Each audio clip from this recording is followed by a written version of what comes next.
Break के बाद आपका स्वागत है। आप देख रहे हैं कहानी कुर्सी की में बात अब करेंगे उत्तर प्रदेश की, जहां बीजेपी के नए अध्यक्ष पंकज चौधरी बनने जा रहे हैं। थोड़ी देर में पंकज चौधरी के नाम का औपचारिक ऐलान किया जाएगा। पंकज चौधरी के प्रस्तावकों में यूपी के सीएम योगी आदित्यनाथ और दोनों डिप्टी सीएम भी थे।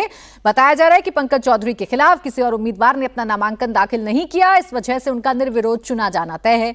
यूपी में 2027 में विधानसभा चुनाव है, उससे पहले पंकज चौधरी को यूपी बीजेपी की कमान सौंपी गई है। पंकज चौधरी ओबीसी के कुर्मी जाति से आते हैं। यूपी में 8% से ज्यादा कुर्मी आबादी है और करीब 50 सीट पर जीत हार तय करती है।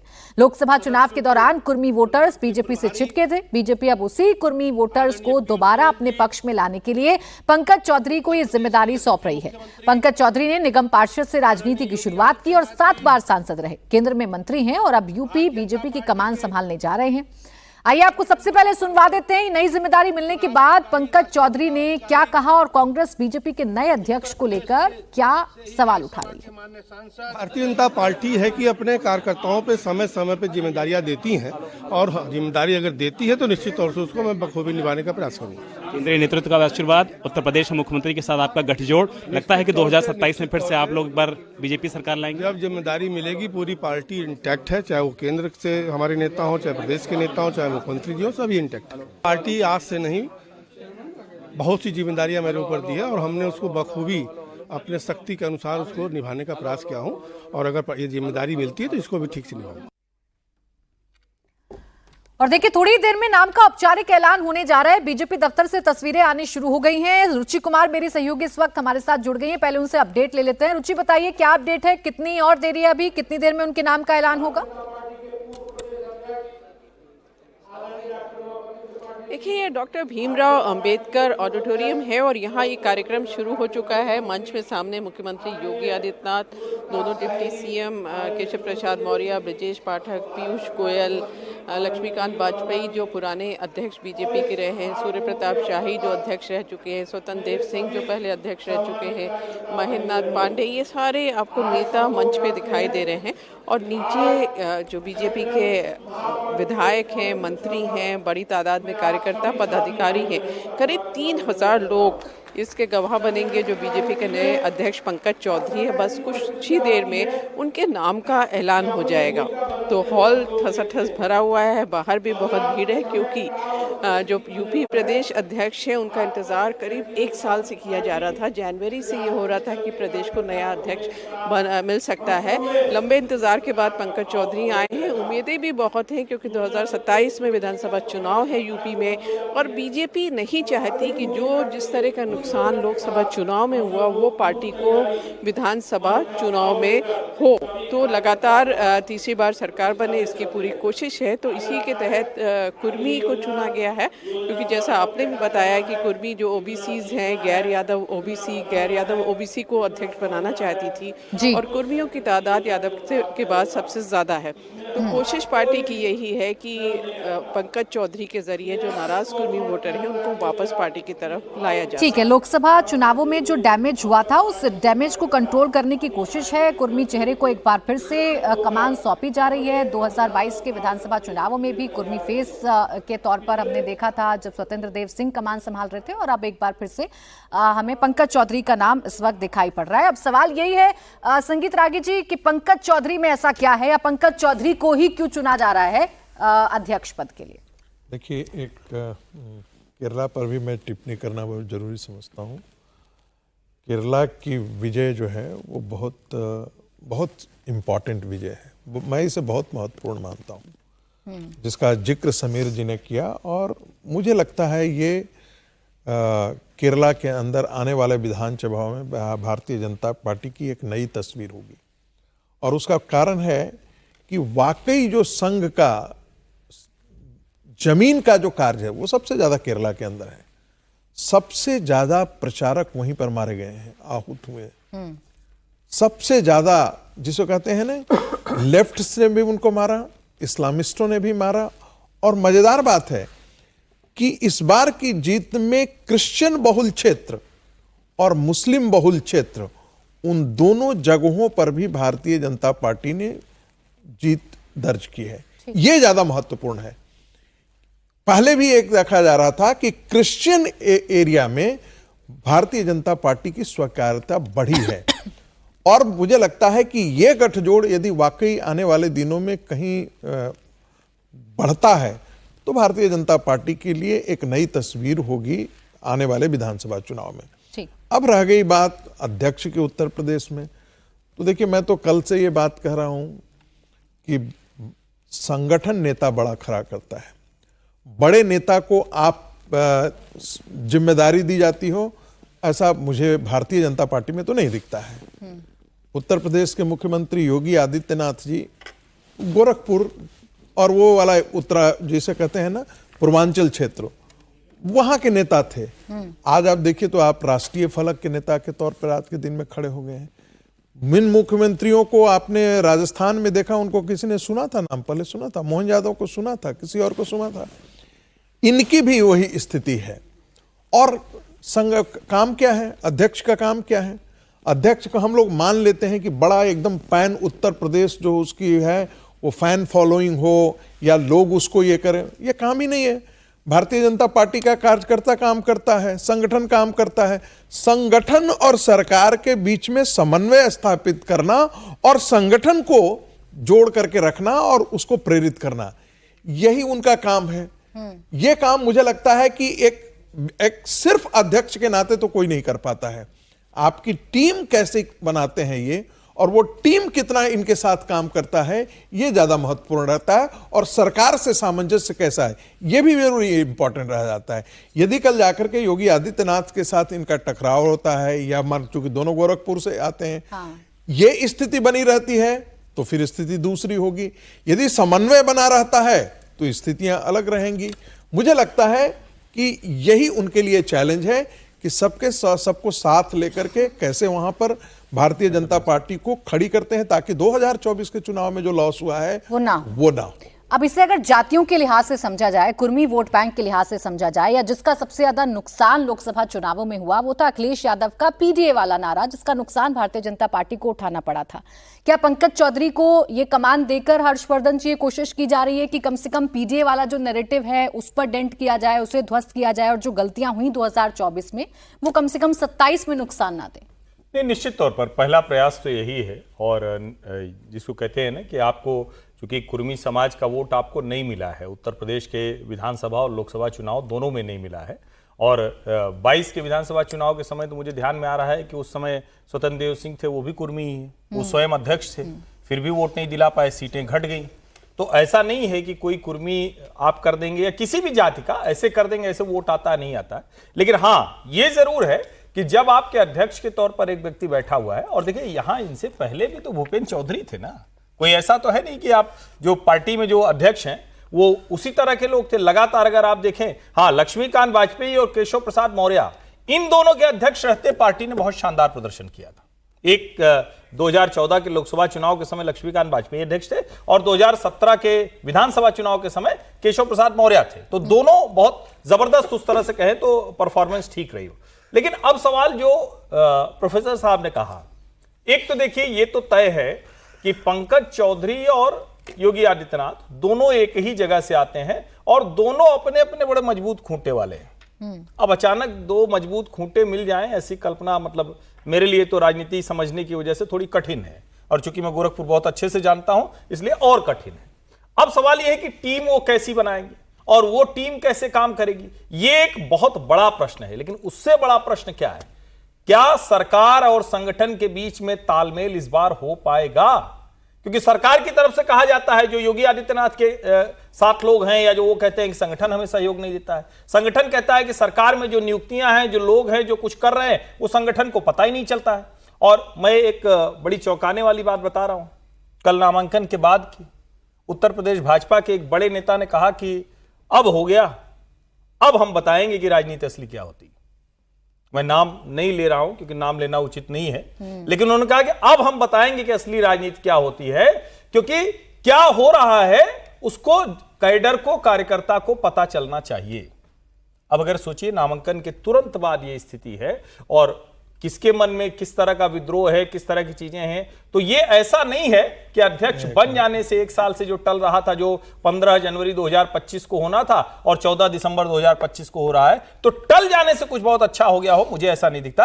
एक प्रयास है कि कुर्मी अध्यक्ष होगा तो उससे सारी चीजें होंगी। अब वो कैसे अमल में कितना लाएंगे उससे समझ में सब कुछ ठीक है ये दिखाने की तो कम से कम कोशिश की जा रही है। एक अच्छा चेहरा सामने लेकर आ गए हैं, अनुभवी चेहरा है। अब इनका कितना असर पड़ेगा उत्तर प्रदेश के आगामी चुनावों पर, ये कितना सब कुछ राहें आसान कर पाते हैं, संगठन और सरकार के बीच में समन्वय ला पाते हैं। 1-2 लाइन बस। देखिए, किसी भी संगठन के अंदर ये सब चैलेंजेस तो रहेंगे, और उत्तर प्रदेश को लेकर के बात जो हर्षवर्धन जी ने कहा बिल्कुल अपनी जगह दुरुस्त है, बिल्कुल ये सही है।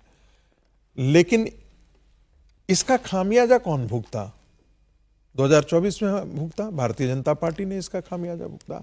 यदि ये स्थिति रहेगी तो भारतीय जनता पार्टी को इसका खामियाजा 2027 में भी भुगतना पड़ सकता है। इसलिए ये जो तलवारें खींचने वाली स्थिति है वो भी संगठन और चुनाव दोनों की दृष्टि से भारतीय जनता पार्टी के लिए ठीक नहीं होगा। और जैसे कहा ना कि वो जो जब धृतराष्ट्र की सभा में गए थे तो कृष्ण ने कहा कि तलवारें तो युद्ध तो दोनों तरफ से चाहने वाले हैं। तो खेमों के अंदर इस प्रकार की पार्टियों के अंदर भी कई खेमाबाजी होती हैं, और खेमे से उनके नेता जो हैं उनको ऐसी ऐसी बातें कई तरह से आपको सुनने के लिए आएगा। महत्वपूर्ण बातें यह है कि केंद्रीय नेतृत्व इनको किस प्रकार से यह तय करता है कि आप दोनों समन्वय के साथ चलें। ऐसा नहीं होना चाहिए कि सरकार जो है वो एक तरफ सरकार फैसला एक जगह केंद्रित करे, उसका न मंत्री उसको पता है, न मंत्री कोई ले सके, न विधायक कुछ अपना काम कराए। ये स्थिति रहेगी तो बहुत मुश्किल होगी। इसी पर काम करना है, सरकार को भी काम करना है, इसी पर काम करना है संगठन को भी, और पंकज चौधरी से यही उम्मीद है और इसलिए इनका नाम कहीं ना कहीं सामने आया। और गोरखपुर का जो इम्पैक्ट है वो देखिए ना आप कितना मजबूत है। आप सूबे के मुखिया और पार्टी के मुखिया दोनों एक ही जिले से आ रहे हैं।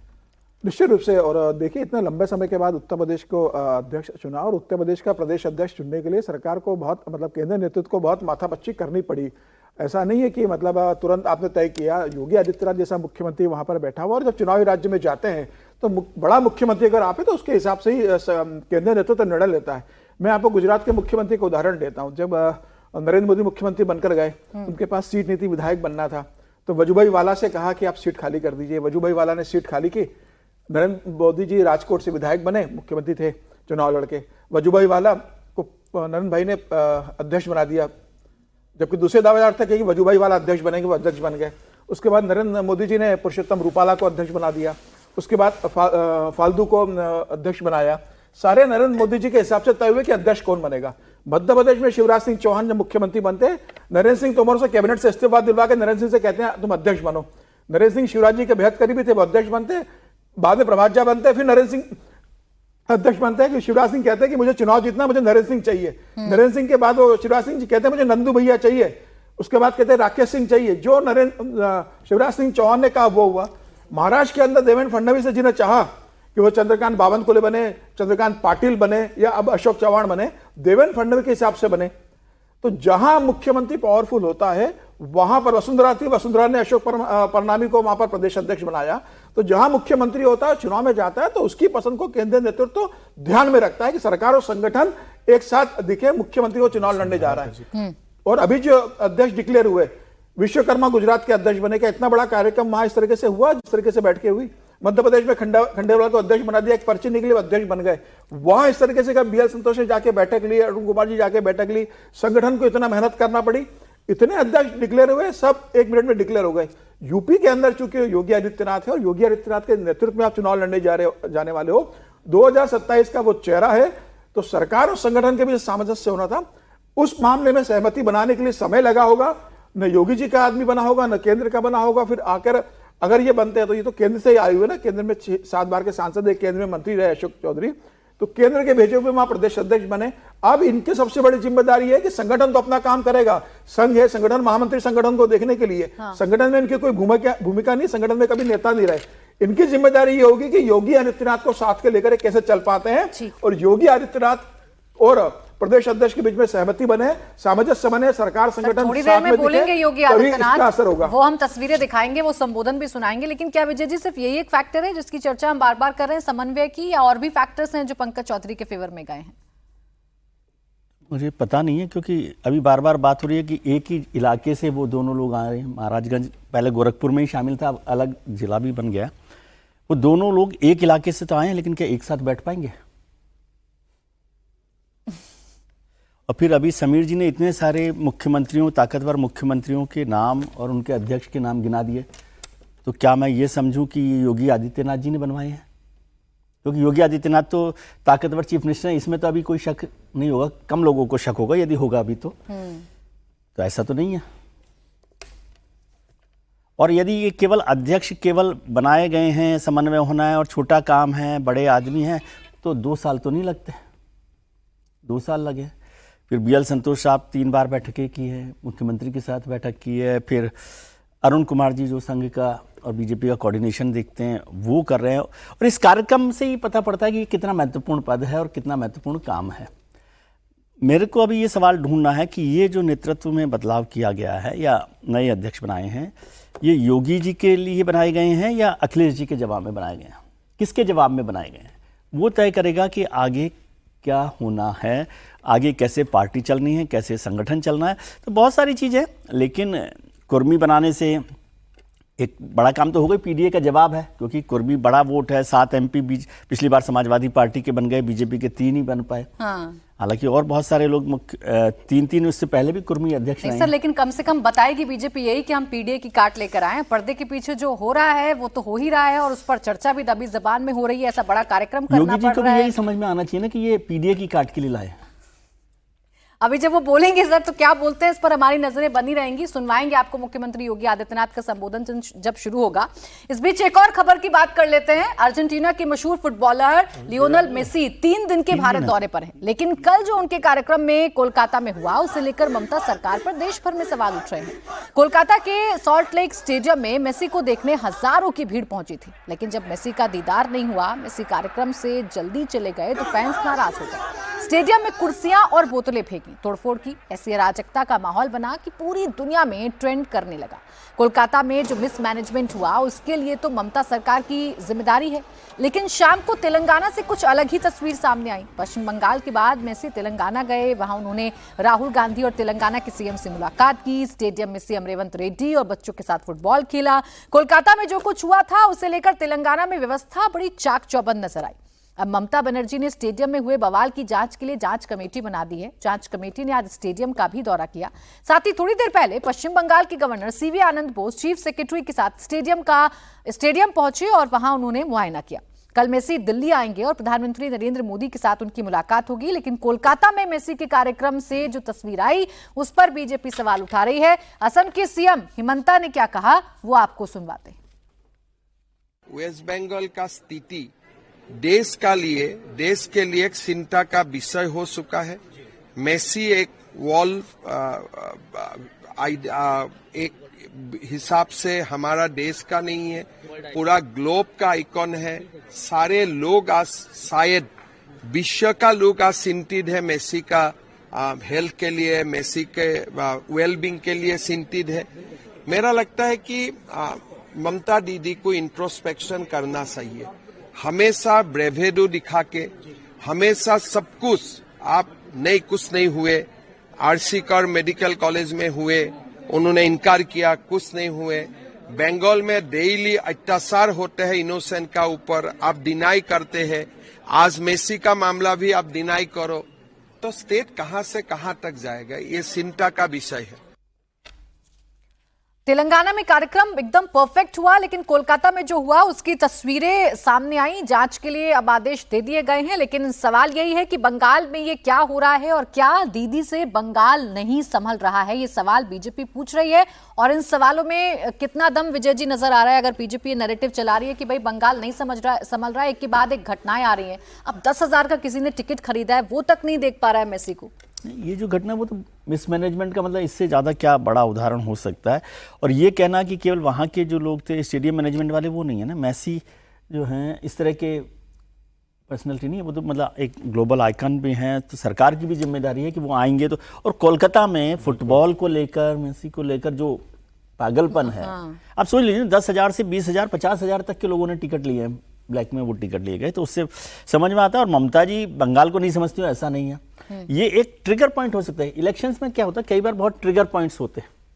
सर वो विजय ममता जी भी तो प्लास्टर पैर में लगा तो फुटबॉल खेलते हुए पिछले चुनाव के समय आया था, हिला हो गया, तो वो कैसे आगे बढ़ सकता है। और बीजेपी के लिए ये सही मौका है कि इस मिसमैनेजमेंट को देखा जाए, और खासतौर से जब उसके तुरंत बाद वो तेलंगाना चले गए और वहाँ ठीक ठाक हो गया, तो वो भी एक बड़ा इशू है। लेकिन इलेक्शन में एक ट्रिगर पॉइंट होना, और क्या इसी को बड़ा इशू बना सकती है बीजेपी। लेकिन बीजेपी के लिए एक ये बड़ी बात है, और बीजेपी से भी ज़्यादा मैं समझता हूँ कि मिसमैनेजमेंट तो है ही, जिस पर कोई मतलब उस तरह की बहस नहीं हो सकती कि क्या करना चाहिए। किस तरह से ममता जी ने इसको देखा है, या जो भी लोग उसको देख रहे थे। ममता बनर्जी के लिए ग्रह नक्षत्र ठीक नहीं है।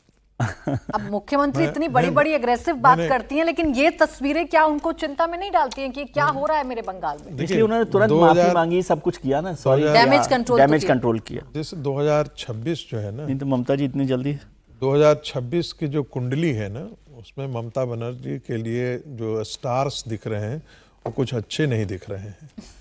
और ऐसा इसलिए भी क्योंकि देखिए ये मुद्दा कितना आगे जाता है ये कहना मुश्किल है, लेकिन ये बात ये है कि ये युवाओं, ये जितने जो स्टेडियम में आए होंगे, तो ये कोई अच्छा सरकार के लिए लेकर के जा रहे होंगे, तो ऐसा तो है नहीं। जो लोग ये सब काम कर रहे होंगे वो तो स्वाभाविक है कि वो ममता बनर्जी के खिलाफ ही मन में उनकी प्रतिक्रिया आई होगी, प्रशासन के खिलाफ ही आई होगी, इसीलिए ऐसा किया होगा। ग्रह नक्षत्र इसलिए नहीं कह रहे हैं, ठीक कह रहे हैं, मैं उनका ठीक के लिए मैं बता रहा हूं कि नहीं चल रहे हैं, नहीं तो बाबरी मस्जिद का शिलान्यास नहीं होने देते वहां पर। जब राम जन्मभूमि पर शिलान्यास हो गया तो आगे की तस्वीर उनको इतिहास से पता लगना चाहिए था कि क्या है। तो वहां पर जब बाबरी मस्जिद का वहां पर शिलान्यास यदि करा रहे हैं तो उसके बाद उनको पता होना चाहिए कि आने वाले दिनों में हिंदू कैसे उस पर प्रतिक्रिया करें। बंगाल के अंदर जब सीमावर्ती क्षेत्र में लोग हिंदू मारे जा रहे थे,